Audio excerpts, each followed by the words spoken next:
Bonjour à tous, j'espère que vous allez bien. Aujourd'hui, on se retrouve pour une toute nouvelle vidéo donc sur les peptides. C'est la deuxième vidéo sur les peptides. Donc voilà, je vous invite à aller voir la première vidéo si vous ne l'avez pas vue. C'est vraiment la suite du cours qu'ici on va aborder et il est nécessaire pour pouvoir comprendre cette partie de regarder la première vidéo.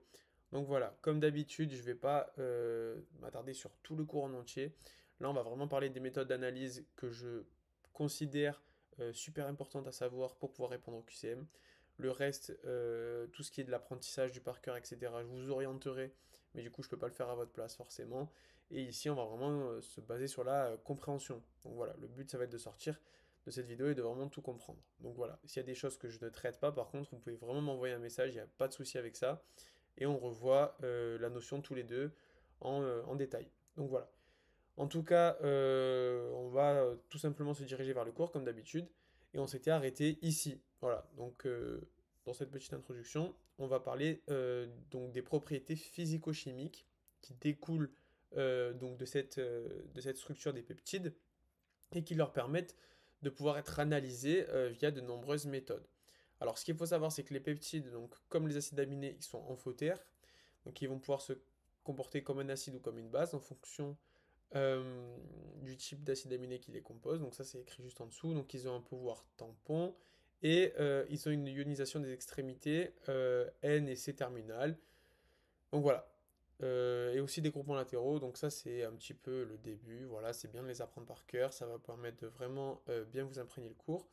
Et donc voilà, comme je vous ai dit, on peut avoir des pHI qui vont être différents. Donc c'est un pH isoélectrique.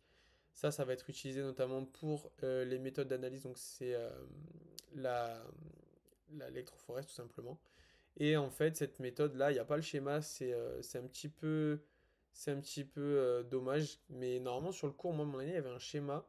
Et en fait, on vous expliquait comment les protéines migraient en fonction de leur charge. Alors peut-être que ça a changé dans vos années, mais c'est pas grave. Donc voilà, en fonction du pHI, on va avoir des protéines qui vont plus ou moins migrer rapidement sur une membrane d'électrophorèse et ça va pouvoir permettre de les caractériser. Voilà, parce qu'ils ont un pHI propre à chaque acide aminé, à chaque... donc voilà, là vous les voyez tout simplement. En exemple, ne les apprenez pas par cœur, ça sert vraiment à rien. Donc voilà, retenez simplement que le pHI sert à séparer les protéines par électrophorèse et en fonction des charges plus ou moins qui vont être réparties sur ces protéines, on va pouvoir les analyser. Tout simplement, c'est ce qu'il faut retenir. Donc maintenant, on va s'attarder aux propriétés qui sont chimiques. Donc, les propriétés chimiques, comme on l'a dit tout à l'heure, elles sont dues aux fonctions N et C terminales et aux groupements latéraux. Donc voilà, ça, je ne donne pas plus de détails dessus. Sachez que, en fait, c'est ce qui va caractériser vos acides aminés, mais ça, on l'a vu déjà dans un autre cours. Donc je ne vais pas revenir dessus et ça permet en fonction des groupements qui vont être attachés, d'avoir différentes électronégativités, différentes polarités qui vont permettre à chaque protéine d'avoir un pouvoir physico-chimique différent. Et on va pouvoir l'analyser notamment aussi via des spectres. Donc là, on a le spectre d'absorption, pardon, UV, qui va être caractéristique des liaisons peptidiques. On voit que la liaison peptidique, c'est à peu près 200, 220. Donc voilà, eux ils disent une absorption spécifique entre 180 et 230. Donc voilà, prenez-le. Et en fait, ça va être caractéristique de notre liaison peptidique. On savait que pour les acides aminés aromatiques, c'était environ 280 nanomètres. Donc voilà, tout simplement.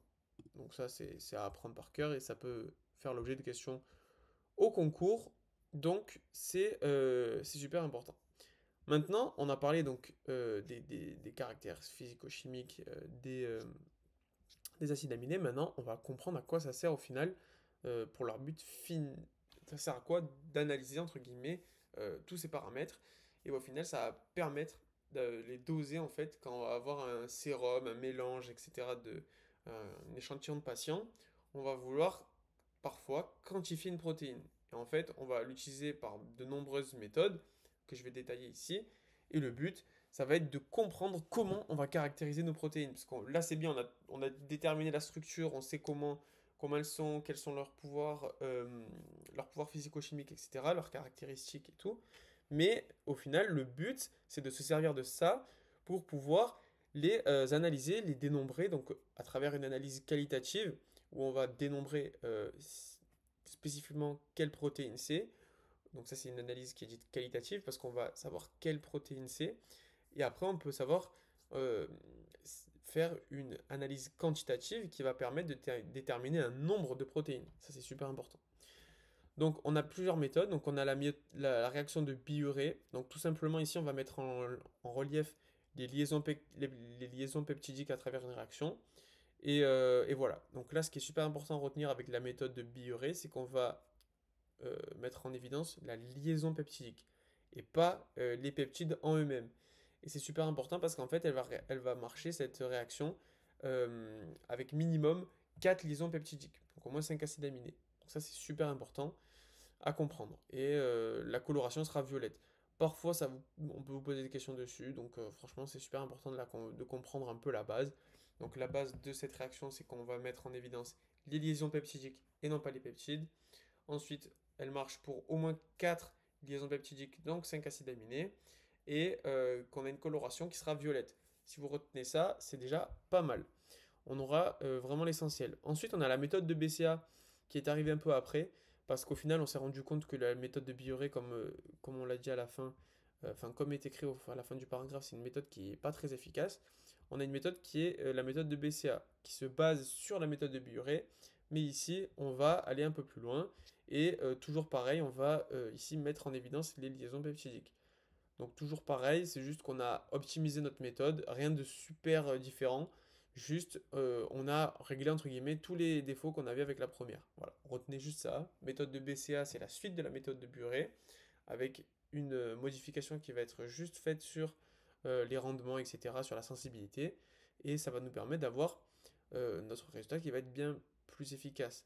Avec, avec toujours la même chose, on va mettre ici en évidence des liaisons peptidiques.